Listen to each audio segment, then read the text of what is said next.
নমস্কার, সকলেই কেমন আছেন? আশা করছি সকলেই ভালো আছেন। আবারও একটি নতুন দিনের সাথে নতুন একটি ব্লগের সাথে আপনাদের সকলকে স্বাগত জানাচ্ছি। আজকে হলো বৃহস্পতিবার, এখন বাজে ঘড়ির কাঁটায় ঠিক সকাল 7টা মতো।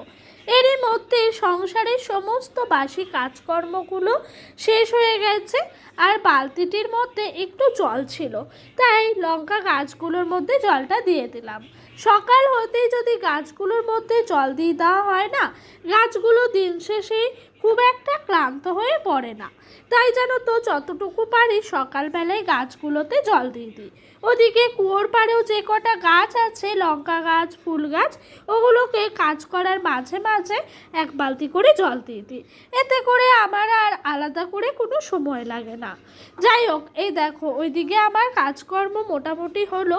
আর আজকে সকালে খুব একটা কাচাকুচি ছিল না বলাই একদম ঠিক। তবে একটা শুধুমাত্র ডোডোর বাবার গেঞ্জি ছিল, এতে করে হাতে একটু সময়টা এক্সট্রা পেলাম।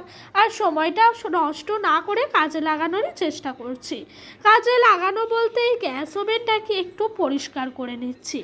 গ্যাস ওভেনটার মধ্যে সেরকমভাবে রান্নাবান্না কিছুই করা হয় না। সকাল সন্ধ্যা চা হয়, তার মাঝে একবার দুধ জাল দেওয়া হয়। বড় জোর রাতে যদি একটু তরকারি থেকে যায়, ওইটুকু জাল দেওয়া হয়। এছাড়া আর গ্যাসটা আমরা ব্যবহার করি না। তবুও কিন্তু গ্যাসটা প্রত্যেক দিন নোংরা হয়ে থাকে। কেন জানো তো? কারণ হলো ওই যে টিন থেকে মরচি পড়ে গেছে, সেখানে আম পড়ে পড়ে চালটা একদম গুঁড়ো গুঁড়ো হয়ে পড়ছে। আর বেশিরভাগটাই গ্যাস ওভেনটার ওপরে যে চালটা আছে ওখান থেকেই পড়ে। আর প্রত্যেক দিন ওই জায়গাটা একদম নোংরা হয়ে থাকে। সেই কারণে জানো তো, গ্যাস ওভেনটা 2-3 দিন পরপরই আমাকে পরিষ্কার করতে হয়। ওই দিক দিয়ে আমার হয়ে গেল কাজ, এদিক দিয়ে চলে এসেছি ঘর বারান্দাটা মুছতে। তবে এরই মধ্যে আমি ঘর বারান্দাটা পুরোটাই মুছে ফেলেছি। এখন চলে আসলাম এই দেখো আমাদের এই সিঁড়িটাকে মুছে ফেলতে। আর ডোডো এর মধ্যে উঠে গেছে ঘুমের থেকে, ও একটু গেছে খেলা করতে। মানে আমাদের বাড়ির সামনেই খেলা করে, রাস্তার মধ্যে। ও যেহেতু খেলা করছে, আমি সেহেতু কাজকর্মগুলো একটু চটজলদি সেরে নিচ্ছি। আর আজকে সকাল থেকে বেশ রোদ্দুরটা উঠেছে। ওদিক দিয়ে আমার ঘরটর মোছা হয়ে গেল। এদিক দিয়ে ওই যে বললাম না, একটা মাত্র গেঞ্জি ছিল ডোডোর বাবা, সেই গেঞ্জিটি কেচে নিচ্ছি। আর আজকে কাচাকুচি নেই, তার কারণ হলো কালকে ডোডোকে স্নানের পরে ওর পরনের জামা প্যান্টগুলো একটু জল কাচা করে ওর বাবা ধুয়ে মেলে দিয়েছিল। এতে করে ওই জামা প্যান্টগুলো আর কাচতে হয়নি। সেই কারণে কিন্তু জামা কাপড় খুব একটা নেই। তবে এই যে গেঞ্জিটা ছিল ডোডোর বাবার, ভাবলাম ফেলে না রেখে কেচে ফেলি। যেই ভাবা সেই কাজ। সার্ফ জল করে ভিজিয়ে রেখে গেছিলাম সকালের এদিককার বাসি কাজকর্মগুলো হওয়ার পর। তারপর এখন মোটামুটি করে ভেজে গেছে, এখন কেচে নিচ্ছি।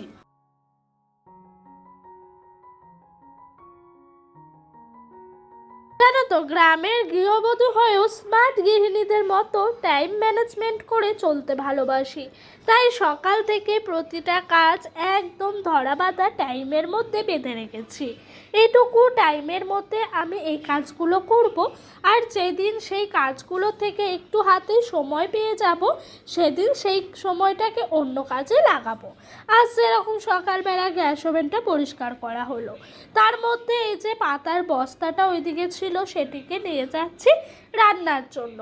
আজকে এই পাতা দিয়েই কিন্তু ভাত তরকারি সমস্তটাই রান্না করা হবে। ওদিক দিয়ে পাতাটা উনান পাড়ে রেখে দিলাম, আর এদিক দিয়ে ঘরটা পরিষ্কার করতে এসেছি। কালকে আমার পিরিয়ডের শেষের দিন ছিল, আর জানো তো সমস্ত কিছু কাচাকুচি করা হয়েছিল। তবে বালিশের কভারগুলোও কেচে ফেলেছিলাম, শুকিয়েও গেছিলো এক রোদ্দুরে বেশ ভালো করে। তবুও কিন্তু ওগুলোকে ভরা হয়নি, কারণ কি বলতো, অনেকটাই ক্লান্ত হয়ে পড়েছিলাম এতটা কাজের পর। আর আমি ছোট থেকেই শুনে এসেছি আমার মায়ের মুখে যে রাতের বেলা নাকি বালিশের মধ্যে কভার ভরতে নেই। সেই কারণে রাতের বেলা কভারটা আর ভরিনি। একেবারে আজকে সকালে বিছানাটা তোলার সময় বালিশের কভারগুলো ভরে দিচ্ছি। প্রথমেই দেখো ডোডোর বালিশের কভারটা ভরছি। ডোডোর বয়স যতদিন ততদিন এই বালিশগুলোর বয়স খুব একটা খারাপ হয়নি। দেখো কার্পাস তুলো দিয়ে বানানো। তবে ওই মাথার বালিশটাই বেশি ব্যবহার করে, সেই কারণে জানো তো মাথার বালিশের কভারটা একটু বেশি করেই যেন রঙটা চটে গেছে। এই পাশ বালিশগুলো ছোটোবেলায় ব্যবহার করা হতো, তবে এখন আর করা হয় না।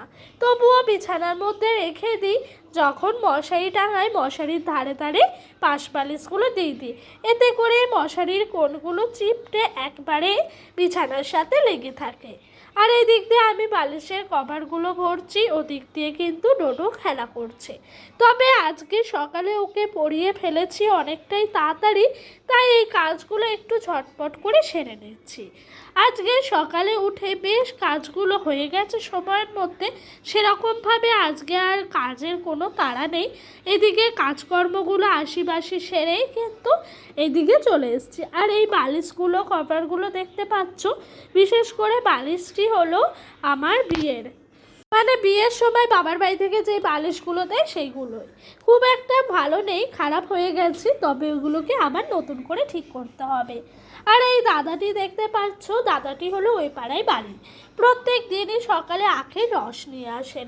এই আখের রসটি এনার হাতে খেতে এত দুর্দান্ত, কি বলবো আপনাদেরকে। তার সাথে দেখছি এত গরমে দাদা বরফ নিয়ে এসছে। দাদাকে আমি বললাম, দাদা সোলার এই বক্সটার মধ্যে বরফ আছে নাকি? উনি এক কথাই বলছে, হ্যাঁ বৌমা। তো আমি বললাম, একটু দেখান তো দেখি কেমন সাইজের বরফগুলো রাখা আছে। উনি আবার দেখেন কি সুন্দর বের করে দেখানো। তবে যখনই আখের রস আসে, ডোডো তো হাতে গ্লাস নিয়ে ছোটে, আর আমিও যেন তোর পেছন পেছন চাই এই জিনিসগুলো দেখার জন্য। কতটা পরিশ্রম করেন উনি জানো। পরিশ্রম বলতে এই মেশিনটার মধ্যে এই জায়গাটাতে আখের ছিপড়েগুলোকে ভরে ভরে আবারও এই যে কত কষ্ট করে গায়ে প্রেসার দিয়ে ঘোরান। তবে দেখো কি সুন্দর প্রযুক্তি, তাই না? এই মেশিনটার মধ্যে যেই না আখগুলো দিল, কি সুন্দর রসটা বেরিয়ে যাচ্ছে। আর উনি কিন্তু প্রথমে গোটা গোটা আখের রসগুলো এরকম আখ দেয়, তারপর আবারও সেটাকে পেছন থেকে নিয়ে এসে সামনে দেয়। এরকম করেই ঘোরাতে ঘোরাতে রসটা একদম ছেঁকে বের হয়। আর আজকে দাদাকে আমি বলেছিলাম আমাকে একটা বরফ দিয়ে দেন তো। দাদা এই দেখো বরফ দিয়ে দিয়েছে। কি যে এর স্বাদ, কি বলবো তোমাদেরকে, দুর্দান্ত। তার সাথে বরফ দিয়েছে, যেন জীবনটাও মনে হচ্ছে একটু শান্তি পাচ্ছে। আমি আর ডোডোর বাবা মিলে এইটা খেয়েছি, আর একটা নেওয়া হয়েছিল, ডোডো খেয়েছে, আর একটি আমার শাশুড়িমা এবং শ্বশুরমশাই খেয়েছেন। বাড়িতে তিনটেই নেওয়া হয়েছিল। তবে ডোডোকে পুরোপুরি একা দিয়েছি, ও কখনোই জানো তো ওর আখের রসটা কারোর সাথে দিতে চায় না। অন্যান্য খাবার দেয়, নুডলস, তারপরে বলো অন্যান্য কিছু, সমস্ত কিছু দেয়, কিন্তু এই জুস টুসের ব্যাপারে ও একদম সচেতন। ওর জিনিস কাউকে দেওয়া যাবে না, তাই ওটা আর ভাগ দেয় না, সেই কারণে ওকেই দেওয়া হয়। ওদিক দিয়ে আখের রস খেয়ে মোটামুটি কাজকর্ম করে রান্নার দিকে চলে এসেছি। আর এত গরম পড়েছে, বাড়িতে সকলের মুখে একটাই কথা, বেশি কিছু খেতে পারছি না। তাই আজকে আম দিয়ে পাতলা ডাল করেছি, তার সাথে একটু আলু ভাজা করেছি, আর কালকেকার কিছু মাছ রেখে দিয়েছিলাম, সেই মাছগুলোকে পেঁয়াজ দিয়ে একটু ঝাল করেছি। জানো তো সংসারটা যদি একটু বুঝে শুনে সঞ্চয় করে চালানো যায়, তাহলে খুব একটা মন্দ হয় না, পরের দিন বেশ সুন্দরভাবে চলে যায়। কালকে মাছের পিসগুলো বেশ কয়েকটা ছিল, তা আমি ভেবেছি আজকের জন্য রেখে দিই, যেই কথা সেই কাজ। আর এই দেখো এই দিক দিয়ে আমি চলে এসেছি উনানটাকে লেপতে। আর উনানটা লেপতে গেলে এখন এতটাই কষ্ট হয়, কি বলবো। উনানের ভেতরে পুরো ভর্তি করা ছাই থাকে, এই ছাইগুলো তুলতে গেলে ভীষণ কষ্ট হয়। তবে জানো তো এই ছাইগুলো পরের দিনও পুরো একেবারে আগুন দাও দাও করে জ্বলার মতো থাকে। পরের দিন যখন ছাইগুলো তোলা হয়, এতটা হাতে লাগে, কি বলবো তোমাদেরকে।